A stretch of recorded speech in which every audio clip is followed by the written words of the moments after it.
Good evening, everyone. It's Anthony Saman here. Thank you for joining myself and my fellow colleagues, Deanne Carson and Lisa Bryant, and Colin Slattery is in the background, just supporting us. We're feeling a little bit anxious because I think we're going to hit our maximum numbers, but this will be recorded and put online. So I want to begin by acknowledging the very diverse countries that we're zooming in from. I am zooming in from Gadigal country, which is part of the Eora Nation. Lisa and Deanne, welcome. Thank you for joining. Thank you for having us. You're very welcome. I just want to start by saying this webinar does contain discussions of child sexual abuse that some people might find distressing, and we acknowledge the impact this will have on people. And so we encourage you to take care of your well-being throughout this session, and you're welcome to step away at any time or re-watch the recording. We do have some phone numbers there should you need to speak to someone after this. We do have a Q&A operating. We kindly ask that you don't disclose information about a child on the Q&A, although we can see it. We will caution you to actually report it to the organisations that you should, who can follow through with that. Deanne, can I hand over to you just some opening remarks, please, before we get started? Maybe just tell people a bit who you are and why you're here with us. Yeah, thank you so much. And thank you for hosting this evening, Anthony, and taking this case so seriously and understanding that so many early childhood educators and professionals are seeking support at the moment. My name is Deanne Carson. I'm the founding CEO of Body Safety Australia. We provide abuse prevention education predominantly in the early childhood sector to children, to parents and caregivers, and professional development for staff as well. I want to kick off this evening by talking about probably the thorniest question that we so often get asked when awful cases like this come up. And we have seen the media playing this out a lot as well. And the question that we get asked is, like, should we ban men in early childhood education? I think that we kind of need to rip the Band-Aid off and have that conversation. Because what we actually know is that while men make up only 3 to 4% of the early childhood education workforce, they are almost, but not entirely exclusively, the perpetrators of childhood sexual abuse for this very young cohort. And I think that that is something that has prompted, centres going, we're going to ban men, or parents saying, I don't want men to change my baby's nappy. And I think that we're actually having the wrong conversation when we take that approach. So how I want to respond to that is to say that what we're seeing here is not that male educators are sexually abusing children. That's not what's happening. We are seeing instead that child sex offenders are looking for systems that they can easily exploit in order to gain access to children and very young children. And unfortunately, what I see is that with the structural issues within early childhood education sector that are leading to workforce shortages, minimum qualification requirements, poor staffing levels, high levels of use of agency staff and casuals, and I think probably most importantly, employers or centres seeing shareholders as the major stakeholder instead of the actual children that you care for, means that early childhood education has become a place that can be quite easily exploited by some predators. Thank you for sharing that, Deanne. Okay. I think we're going live, Colin, are we, on socials? Okay, which is great because we have hit capacity. So it's now online for people to watch. We'll also put the recording later. Lisa, can I hand over to you, please? Yes. Welcome, and I'm kind of sad that we're having to do this again, Anthony. When we did it last year, I thought this was going to be the last time, and then when we did one in March, which was one of these webinars in March, which was a much broader thing, I thought, okay, that's going to be it for a while. So it's sad that we're here again. And I think that what Deanne just said is really important.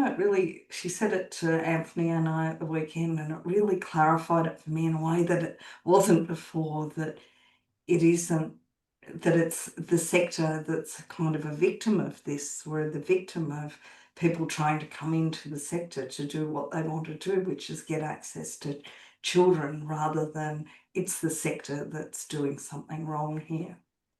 But when that happens, people come up with some really dumb solutions about what should be done. And I've spent a lot of time publicly over the last few days saying how dumb some of those solutions were. So I thought I'd just pick up some of the ones that I think are possibly the worst. The first one is obviously banning all men from the sector. Um, there is no reason to ban all men, because although, as Deanne said, we know that yes, it is men that primarily are the offenders, not all men are offenders. And we all know how good male educators can be in the sector. And we have men in schools. We don't ban men from children. And we also know that more children get harmed in in in families rather than in education and care services. So we're going to ban men from families? Of course we're not. So why say ban men? Similarly, why would we say ban men from changing nappies? The, Having CCTV footage. We don't have CCTV footage in schools. Why would we have it everywhere in early education and care centres? My biggest concern there is, as soon as you have CCTV footage, especially of nappy changes, etc., it becomes a gold mine that pedophiles can then try and access. Why wouldn't you want to see lots and lots of babies being changed? And we know that there has been instances where the servers of the sorts of companies that supply CCTV footages, can get in and access it so that, it's been hacked basically. Um, uh, Phone bans. I've never been one that has thought that we should ban phones from educators. Educators are human beings. They need to know if their child's been hurt at school. They need to have access to know what's happening with their mother in aged care, what's happened to their husband who's been put in hospital, what's happened to their best friend. They need access to phones like everybody else in the world. Not when they're directly working with children, but they need to have them on, somewhere in the premises. I think we need to trust people. And when we get to the stage of saying no Fitbits, no, everything, at what stage are we going to not trust educators? If we trust educators to look after children, we need to trust them. If we don't trust them, then that's another conversation. And the last one is removing funding from services that aren't doing the right thing. That's great, but the federal government doesn't actually fund services. It funds parents. And so, although the minister's come out and said, we will stop funding, what they're actually saying is we will take away approval for CCS, which is a totally different matter than stopping funding. So I don't think some of the solutions have been great solutions so far. All right. Well, one of the things that we're going to start unpacking are solutions that work, well, that we think work. So we're going to do this in two ways. We're going to start by going really practical solutions at a service level, and then we're going to go the kind of big piece advocacy, because we see both are necessary. We don't want to necessarily just say that the solution primarily just lies with educators. I think that's shifting uh, some policy responsibility down to educators, which they can't undertake. So, are you all happy for me to kick off with some solutions, and then we'll go around and share with each other. Okay. One of the things that I'd like to suggest is the ratios change. And some of this may not be new to people. Some of this you may have already heard. But I think instead of thinking about a 1 to 4 ratio, and hey, ideally we'd have even better ratios than that, that the ratios shift from 1 to 4 to a minimum of 2 to 8. Instead of 1 to 10, 2 to 20, which then makes it necessary that 2 people are in the room at any given time, as opposed to it being legal that you could have one as opposed to having 2 people. That would be my first practical thing that services can start implementing. This can be, I was working with a great team the other day and they've started saying, right, we're going to do this tag around changing nappies, that never there'll be one person changing a nappy. When that is the case, someone moves closer to the nappy change and just stands there and watches. So a very practical thing. We would love that as a policy though, can I say, at a regulation change. The other thing is limiting the amount of technology. I know that there is this absolute fascination with the use of technology, and I'd say at this point in time, to what avail? Like, we don't want to get rid of, the things that Lisa was saying about phones, but I'm thinking if we could just be more present and just ask yourself, why are we engaging with the use of so much technology to monitor children's lives? And when is it necessary? My other wish would be, don't think it can't happen in your place, because that's how pedophiles work. You know, they work by making others feel around them that they can be trusted. And this is one of those fundamental problems. We all think, oh, it happened there, it's never going to happen here. Said everybody where a pedophile was, can I say? So we need to become really vigilant around practices and systems that don't just protect children, but protect all of us. And this is not about being paranoid about staff, but it's about saying we need systems that protect children. Because as Lisa said, this is not the first time we've come online to talk about this, and change needs to happen. Deanne, can I hand over to you? Yeah, absolutely. Thank you. They were really great suggestions.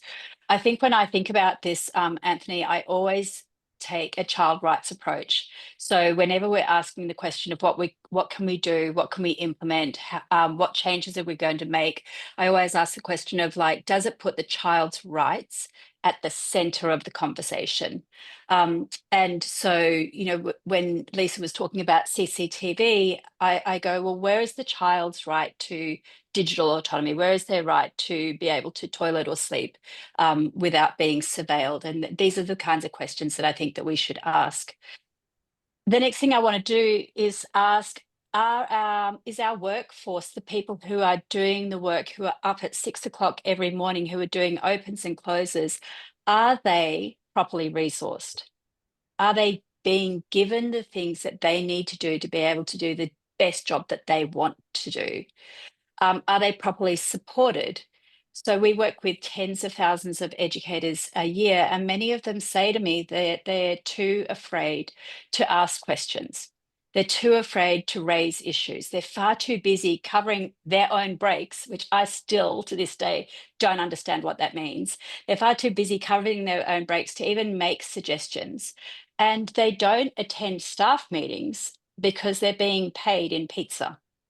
So I want to ask you, the people out there, um, are we properly supporting your staff to do the best that they possibly can do? Because I believe that the vast majority of educators want to turn up every single day and do their best for child safety and best for child protection and best to give children the best education.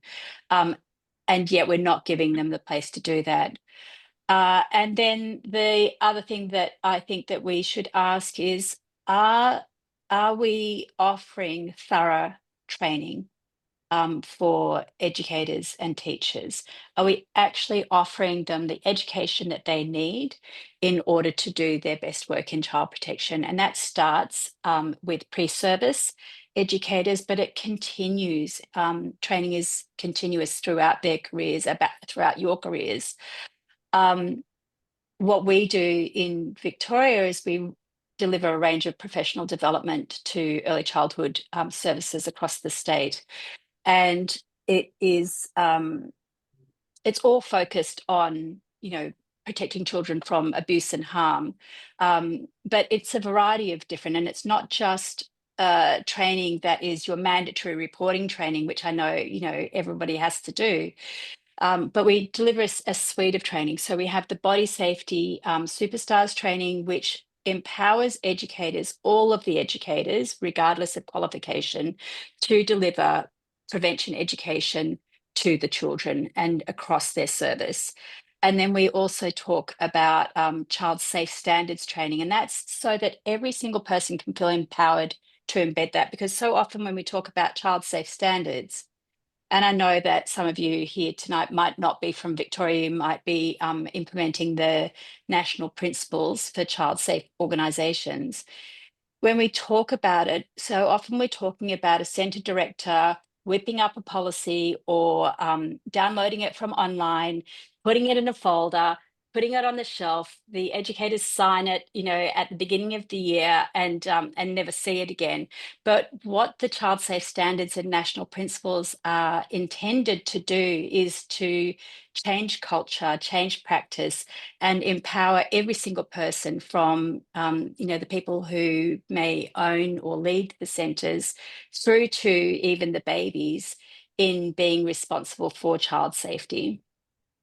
And then we also deliver training on reportable conduct. And I think that this is a really key one. And I know not all states have reportable conduct, but this is not just knowing what the legislation says about what you must do as an educator, because it's really easy for people to write policies that say you must, report if you believe that one of your colleagues is harming children. It's about addressing the barriers to reporting. It's about sitting with educators and working out why you might not feel confident to raise that issue. And educators say that they're worried about losing their jobs.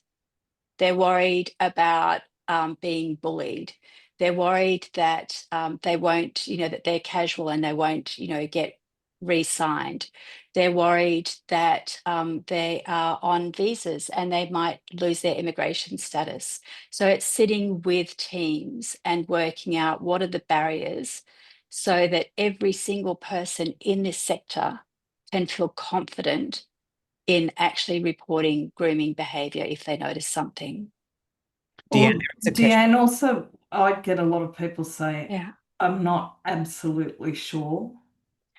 I'm not absolutely sure. So what our evaluation found, Lisa, is that prior to doing the workshops, only I think it was 3%. Let me just tell you, only 5% of educators prior to doing the workshop said that they were absolutely 100% confident that they would act if they thought that a colleague was grooming.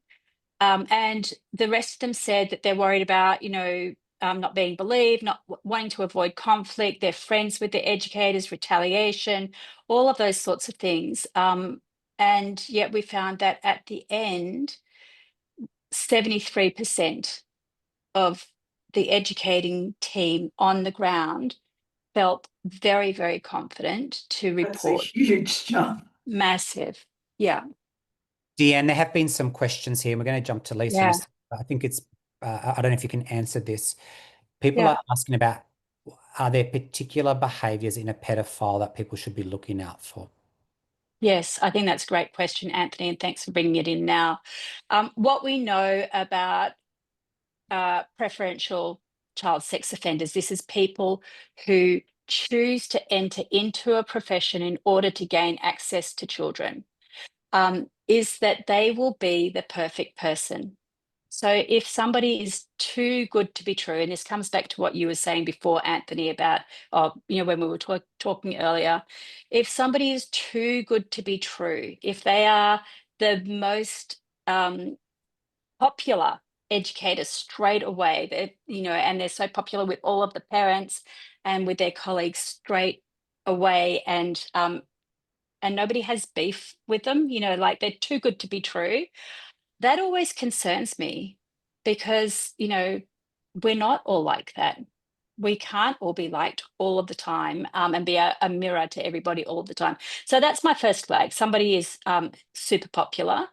And then somebody who erodes small boundaries, what they're doing is testing. So even if you say, actually, I would like to have my break at, 5 past 12 because I'm expecting a call from my child's school, and they go, oh yeah, but I've already got something organized. If you don't stand up for yourself, they know that you're somebody who won't hold a boundary for them, and they'll keep pushing that and pushing that and pushing that until you get to a place where you're really uncomfortable. So somebody who's not respecting the boundaries for other people as well.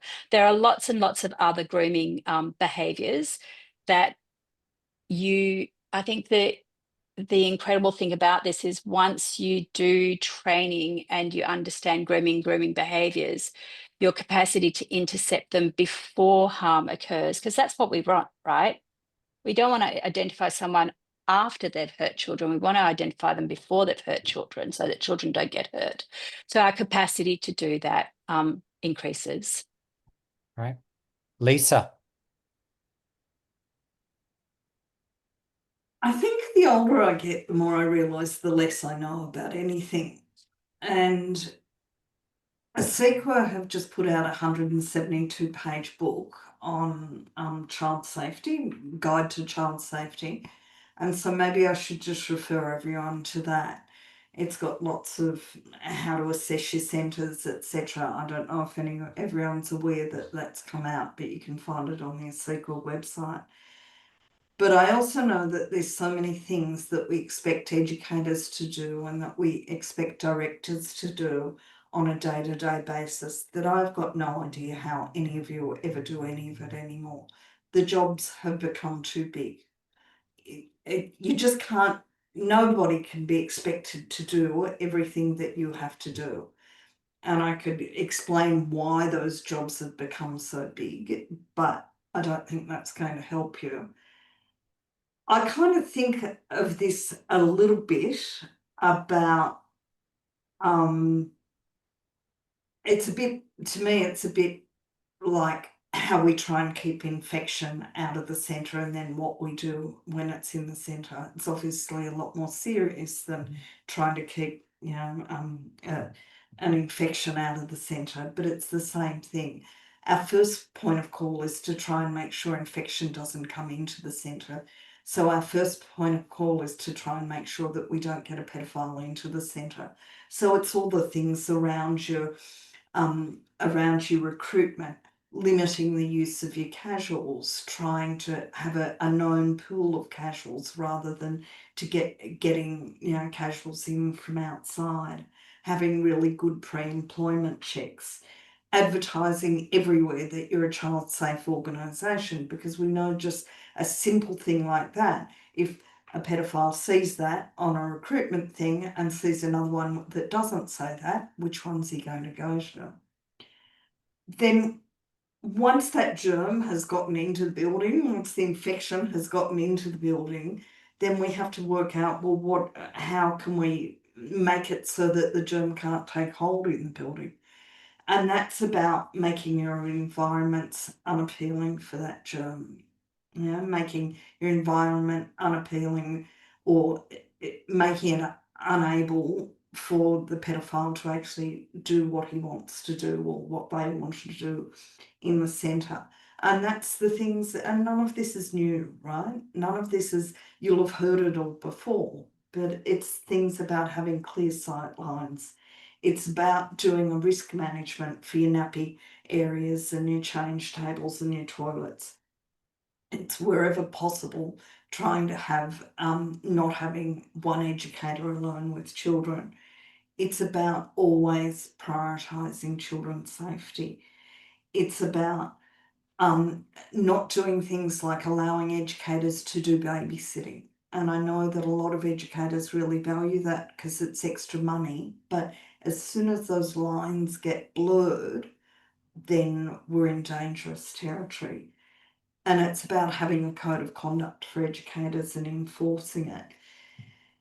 And I'm sure I said this at the session we did the last time this happened, but we had really good research with the Royal Commission into Institutionalised Child Abuse, and what was learnt through that about how children were abused in institutions was distilled into the child safe standards and into the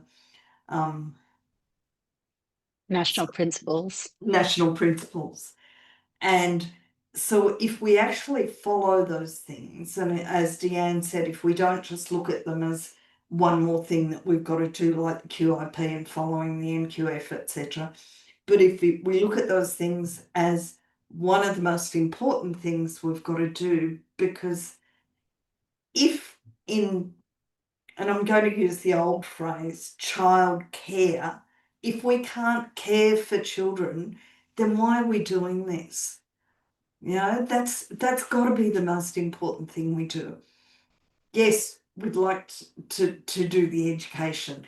Yes, we'd like to do everything else. But at the very basis of what we've got to do is care for children. If we can't do that in our own settings, then what else are we doing? And so we need to follow those childcare safe standards. We all need to know and understand what they're requiring our services to do. And then above all, we need to report. If you have suspicions, report. That's the kind of best things I can suggest to keep. There's been a lot of, I want to mention a couple of things that have come up. I think there may have been a misinterpretation when I mentioned the 2 to 8 that's coming through. I don't mean two people, or I'm thinking when we have a 1 to 4 ratio, it's okay to leave one person with 4 children. I actually think it should be 2 people at any given time. Like at this point in time, we cannot play on the edges. You know, I put a post the other day, if 2,000 children being checked, 2,000 babies being checked for STDs is not a crisis in our sector, then what is going to be the crisis? And we can't play on the edges anymore. It hasn't served us well. And so some of this stuff might seem so unfathomable. Like, how are we going to do this? How are we going to support this? How are we going to fund this? We need to be brave as a sector to say what we have has not protected children. And it's easy to go, but it happened there. It won't happen here. We're under the same regulation, people. There's been some commentary here, Lisa or Deanne, if anyone can comment, that this seems very long daycare centric. What about family daycare? So are there concerns that this is happening in family daycare? I'd love to hear from people. Are there concerns this is happening in family daycare? And if it is, what are the mechanisms to do that? I think this has been such a huge conversation, Anthony, about family daycare. And one of the things that I always advocate for is that we have to find a way to make spaces safer for children without losing the benefits. Yeah. So, for instance, one of the examples that I use is, when we build playgrounds where they can't climb anything over 1 foot high because they might fall and hurt themselves, then actually we are making them safer, but we're losing the benefit of risky play. We're losing all of the gross and fine motor skills and all of the neurodevelopment that comes with risky play. So we have to ask ourselves the question of what are the benefits of family daycare, and we know that there are so many. How can we retain those benefits while minimizing risk?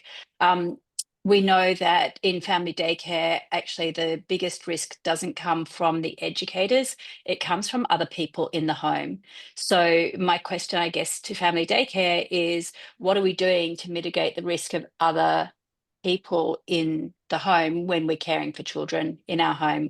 I don't have an answer, but again, when we come to knee-jerk responses, the knee-jerk response isn't close family daycare because there's a risk there, because we want to maintain the benefits, but what are the actual risks and how do we mitigate them? Yeah. Lisa, did you want to add anything before we go to sector? No, look, I'd say exactly the same. And I know that people often get upset when we say only allow one, try and not have one person with a child, because that does tend to exclude family daycare. When I say that, I'm talking about in a centre-based setting. I think it is different in a home setting where you've got a mixed age of children. One of the things that when we first had a ratio, when we first went to national regulations and had the ratio of 1 to 4, I don't believe that any of the politicians that initially signed those national regulations or any of the bureaucrats that brought those regulations into being ever had the idea that it would be one educator in a room with 4 babies. They were thinking, oh, there'd be 8 babies and 2 educators, or there'd be 12 babies and 3 educators. But gradually over time, we saw a situation where some people were building new services with rooms for 4 babies and 1 educator. And we built in a new system of risk. And I think that's when it changed. So that's why I'm speaking up about, trying not to have 1 educator alone with 4 babies. Because apart from anything else, no one can manage 4 babies for a whole day. Yeah. It's nuts. And I can see there's some questions coming through which we will respond to, like under the roof ratios and stuff like that. We've actually got allocation for Q&A a bit later on. We're now going to talk about systems and sector reform, because we know that there's micro things, but there's macro things. So I'll kick this off. And I know it's now in the media. We've been talking about this for years, and I know many people are really pleased with what's happening.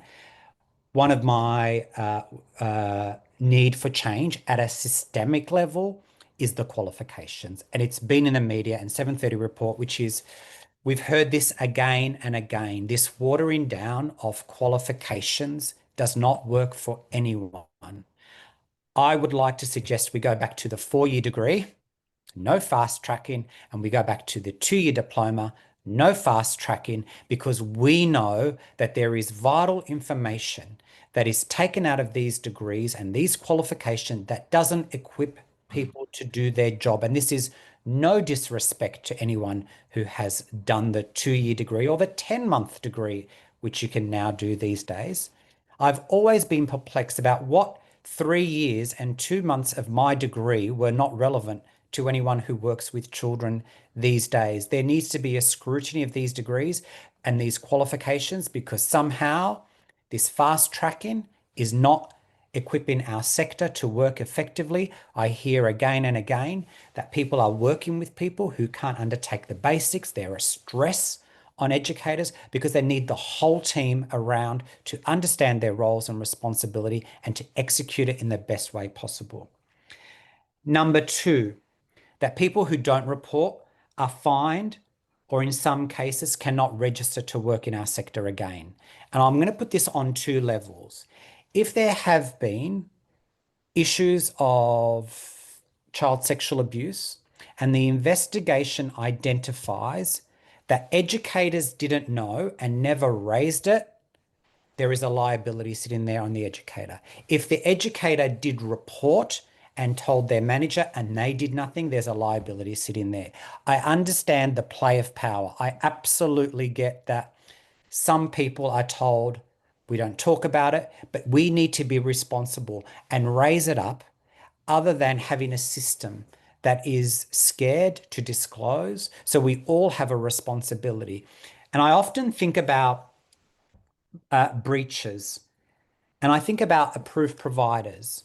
And I just want to frame it in this way before the backlash happens. If you're an independent, standalone service, community-based, privately owned, whatever it is, and your one service, so you've got an approved provider there, and your one service has been known to have 5, 10 allegations of child sexual abuse, I can guarantee you will not keep your license. So why is it when we go up to scale, an approved provider who can have hundreds of services can still keep their licenses when there is systemic problems in those services where there's child sexual abuse?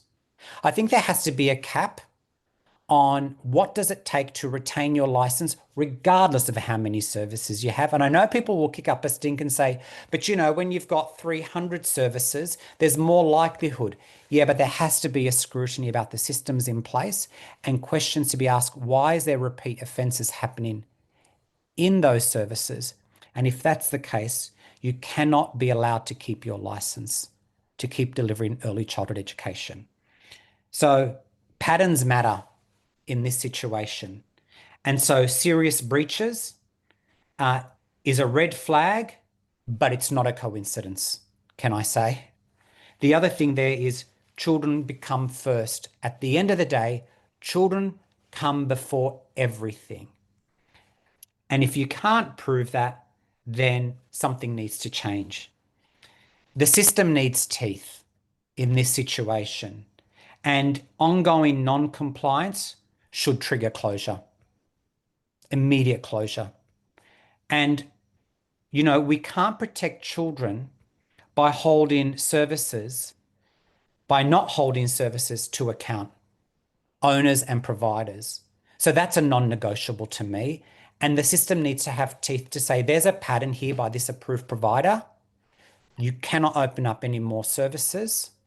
You cannot maintain your license. Over to you, Deanne. That's a hard act to follow, Anthony. I think when we when we talked about this, it was like, how long a list can we have, right?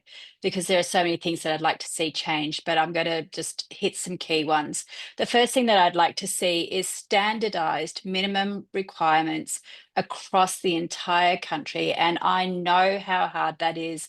I know that education is state and it's not federal. But if we can't have standardized requirements, and that is working with children checks, it's qualifications, it's reporting, it's child safe standards, it's all of the things, it's information sharing schemes. If we can't have that across the country, you know, we need to have that across the country.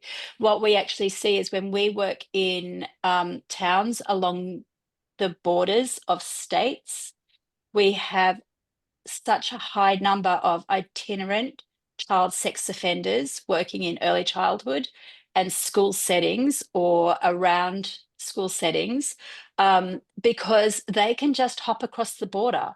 If they're coming to somebody's attention, they just hop across the border, apply for a blue card and start all over again. So we have to have that. And I don't care how governments are going to do that. I think that we need to address the for-profit, and I know a lot of people have spoken about that who are much more knowledgeable than me.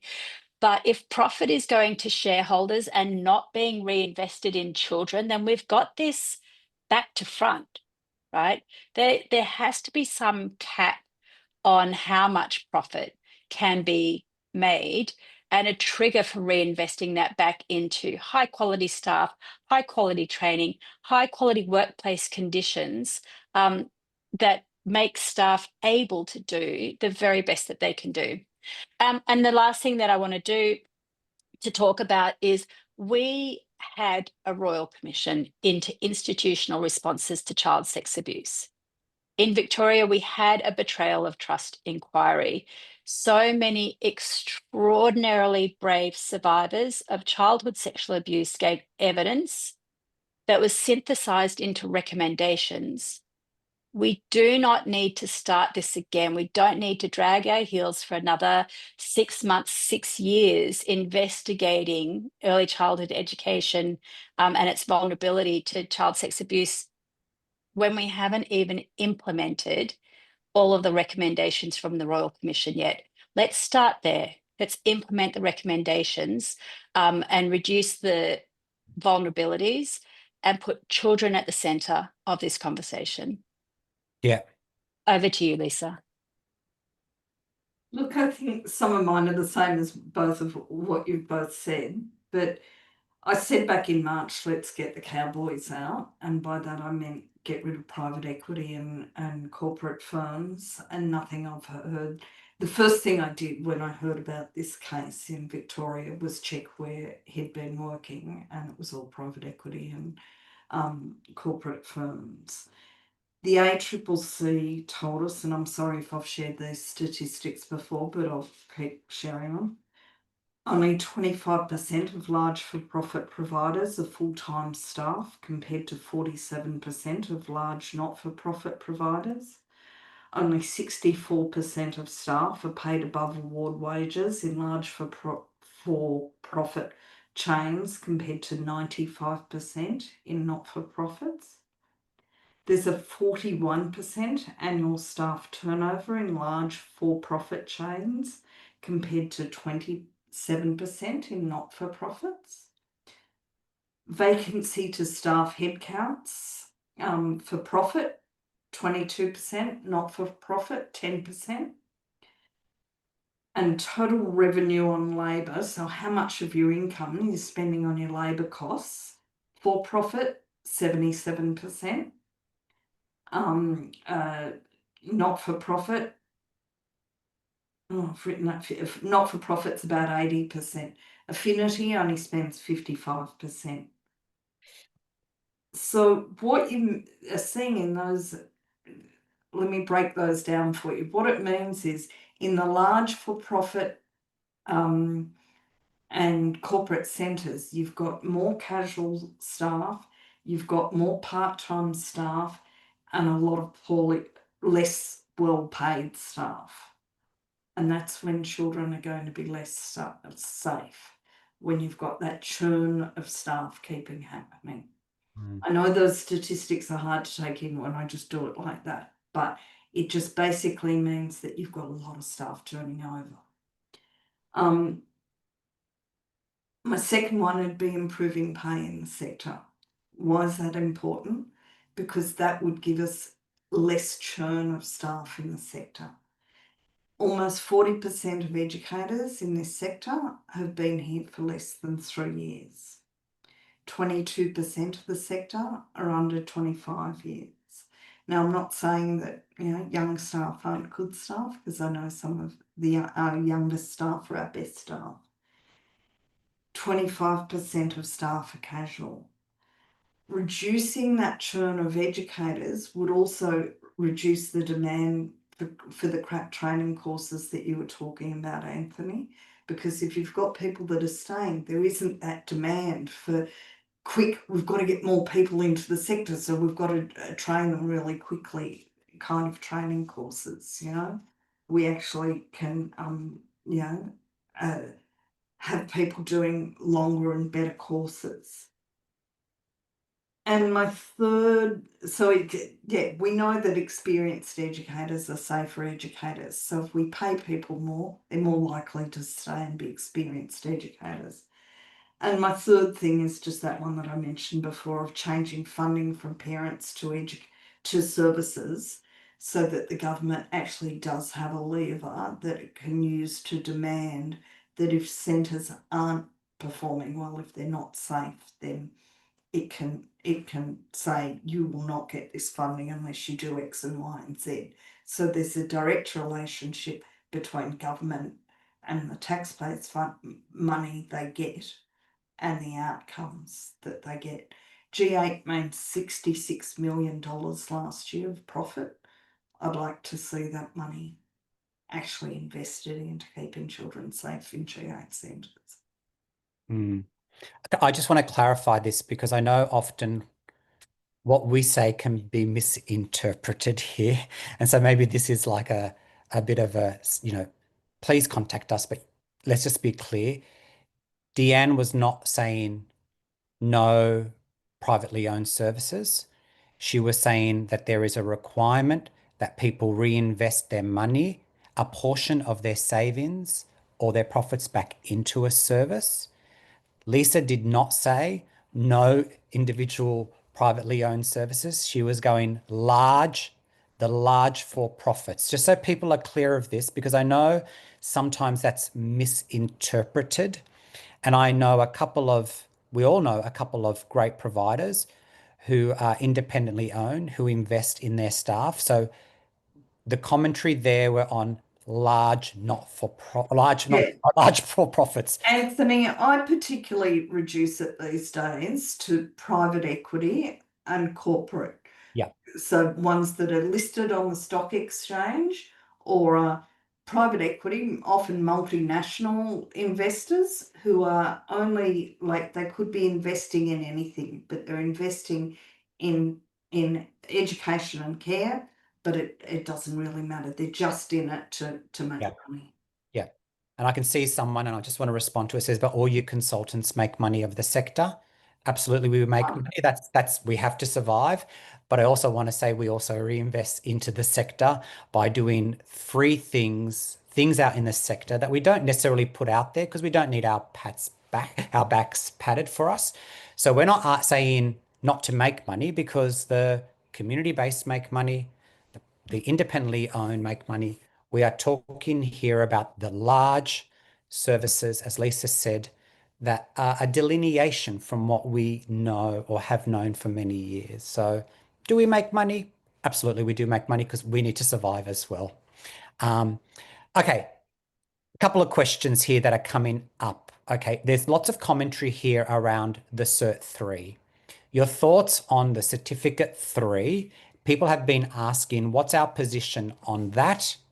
Or do we just go the minimum qualification is a diploma? Or do we make a clear distinction between that role across qualifications? Anybody got any thoughts there? I don't think there's a problem with the Certificate 3. I always think that sometimes in this sector we're a bit too, oh, we'll all do all the same roles. I think that there is a real difference between the understanding of an early childhood teacher and the understanding of someone that's done a Certificate 3. But I think that the Certificate 3, when it's delivered by a high quality training provider, is a lot different than the Certificate 3 when it's a tick and flick course written by a barely literate AI source and then answered by someone with the help of an AI. Yeah. I have a very strong view that good people come from, all different backgrounds and all different education levels. But we do have to understand that if we are hiring a lot of staff with Cert 3s, then we need to invest a lot in their ongoing training and capacity building. We can't just sort of throw them in and think, we're setting them up to fail if we do that. So, we need to make sure that every single person has the right support and ongoing education and training wrapped around them in that space. And I did have something really profound to tell you, but I've forgotten it, Anthony. That's okay. There's been some commentary here, and I am aware that we have a separate session on Friday for males in early childhood, and we've had a number of females who have registered, and we're going to welcome everybody into that space for the first half, and then have a conversation later on. This is, as Lisa and Deanne said, this is not about banning men in early childhood. In fact, we have seen some very ridiculous ideas floated lately around the role of men. I'm a part of a couple of early childhood groups of men and men who have messaged me who've lost their jobs in the last couple of days, who will pursue unfair dismissal, men who've been violently attacked wearing their childcare centre shirts out in the streets. This is unacceptable behavior on all levels. And men who are saying that we need to stand up against pedophilia, and there's nothing more stronger than men saying unacceptable from men. And so, one of the things that I suggest, and I can't talk on behalf of men in the sector, no one can talk on behalf of people, is at this point in time, we need to exercise sensitivity towards those people. Children, number one, absolutely. Families as well. But sensitivity towards men who are now saying, I don't feel comfortable changing nappies and I need a break from this because of what's happening. Okay, so I think we need to exercise some sensitivity around that and give some of those men some breathing space at this point in time until lots of discussion can happen around making them feel safe again because they are feeling some pain. No man wants to be a victim in this, like no one wants to be a victim, but that's the reality. Checking in on them, checking in on families, and actually opening up honest conversations. And sometimes the men can't have that honest conversation with the families, but as a service director or owner, meet parents' anxiety with understanding and talk through it and not make a knee-jerk reaction to things like banning men from changing nappies or what I've just read in the paper, giving parents a preference to who they want to change their child's nappy, which I believe, correct me if I'm wrong, is one of the large providers, have now said they're going to get parents to choose who can change their child's nappy. Can I choose the pedophile to change mine? Because I really like him. Well, what it does, that's exactly, it dismisses how grooming works. Groomers actually make parents like them. So it actually makes no sense at that level. So that's something that's been coming up. Okay, there's been other questions around how do we support staff at the moment, all staff who are feeling really anxious about this? I would certainly hope that every single employer has an EAP, an employee assistance program, and are encouraging their staff to access that program. I know that there is a helpline that we can share for staff in affected centres from this case.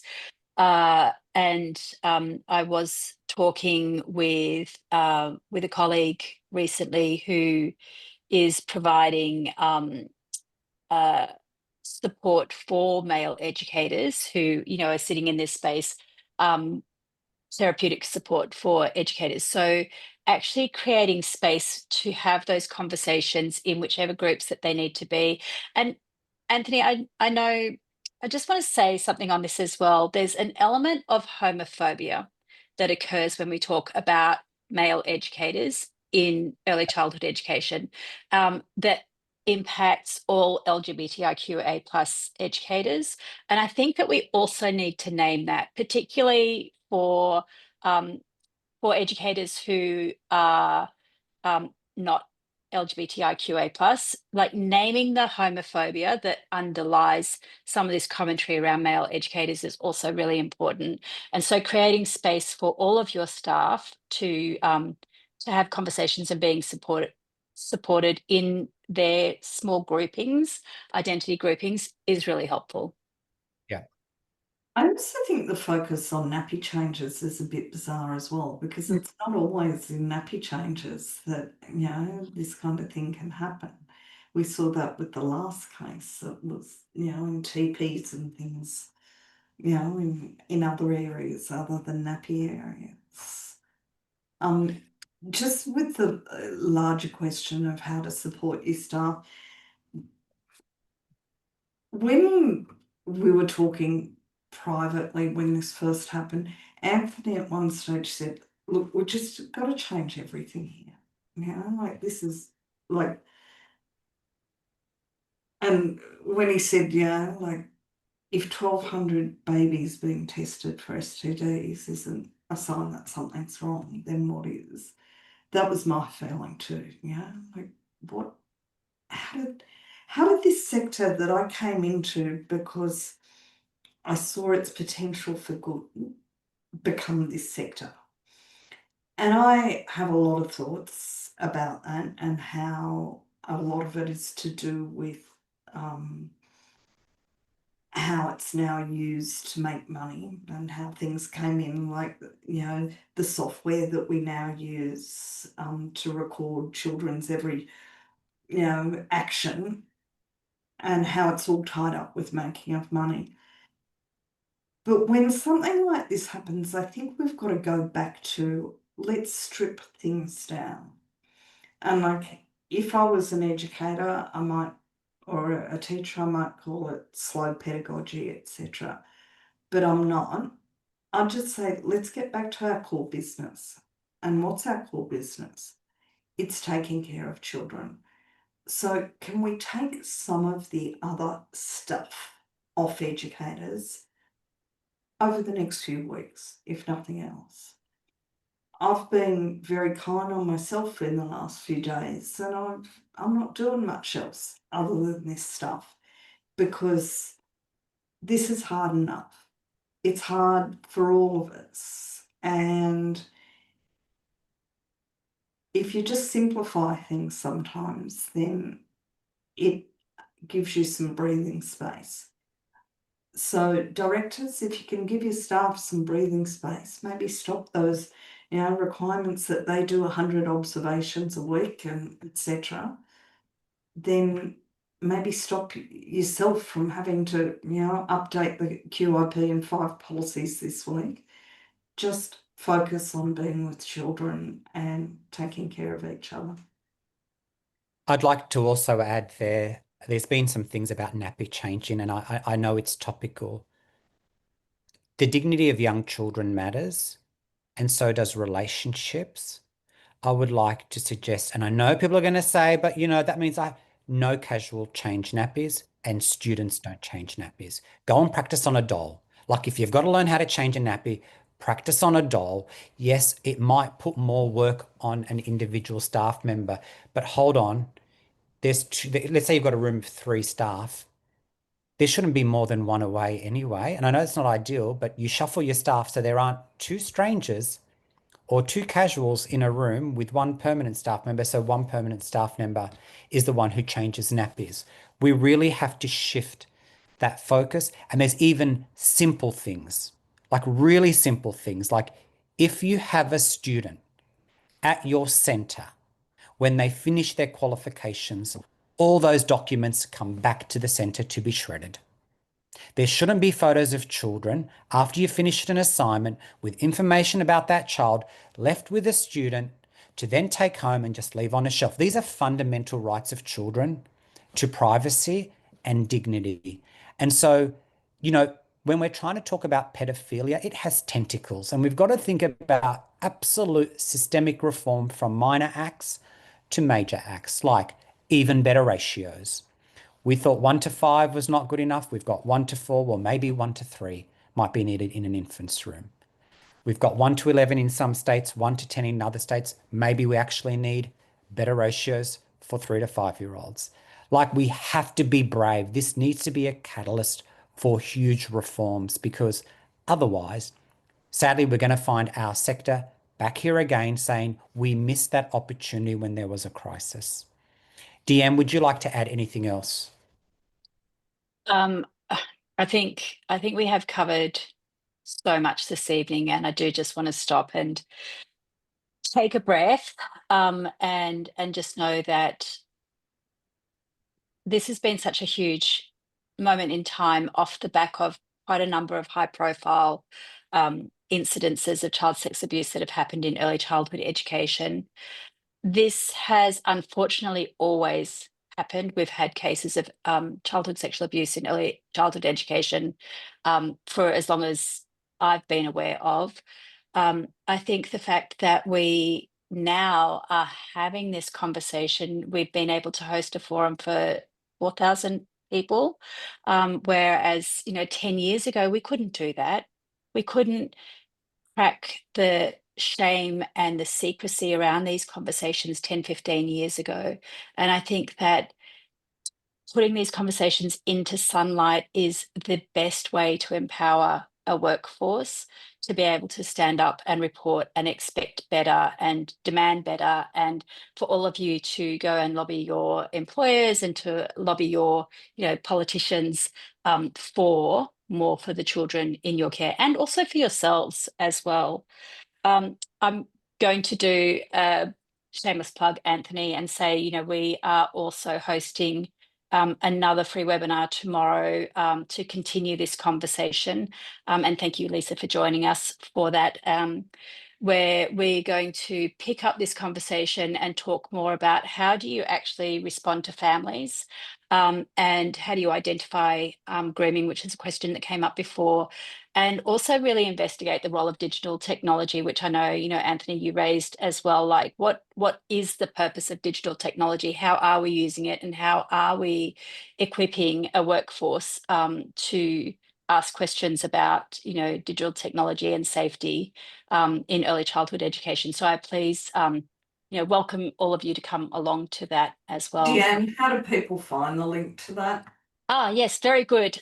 Lisa, if you go to we can send it, but if you go to bodysafetyaustralia.com.au, it will be on the landing page, and you'll be able to get it from there. And I think Anthony also put it on the Simone and Slattery Amazing. Facebook page. Social media. Yeah. Thank Lisa, you. some closing comments? Look, I'd just like to say I've always been aware that there's more educators than I would like that have been victims of childhood sexual abuse themselves. And I hope that all of you are taking particularly good care of yourselves and of your colleagues, because I know that every time something like this happens, it's re-traumatizing. So please take care of yourselves. Yeah. And I'm hoping to start a national rally because you know what? Rallies create a difference. We saw a rally that created a difference in ratios for babies, and I would love to see a big rally that we all hit the streets, demand change that is going to happen because you got to make noise, people. You got to make noise if we want change to happen. And this is not about a popularity contest. This is about the rights of children. And when we come together and we can actually say, we demand this for children, not we like it, we demand this, then perhaps we'll see change because we need educators in solidarity with families, in solidarity with governments, in solidarity with policymakers to hit the streets on one day across every state and territory and ask for a rally that creates change. So keep your eye out for that. And we'd love to see people speak up and speak loud. Midnight? What time? The date will be released soon.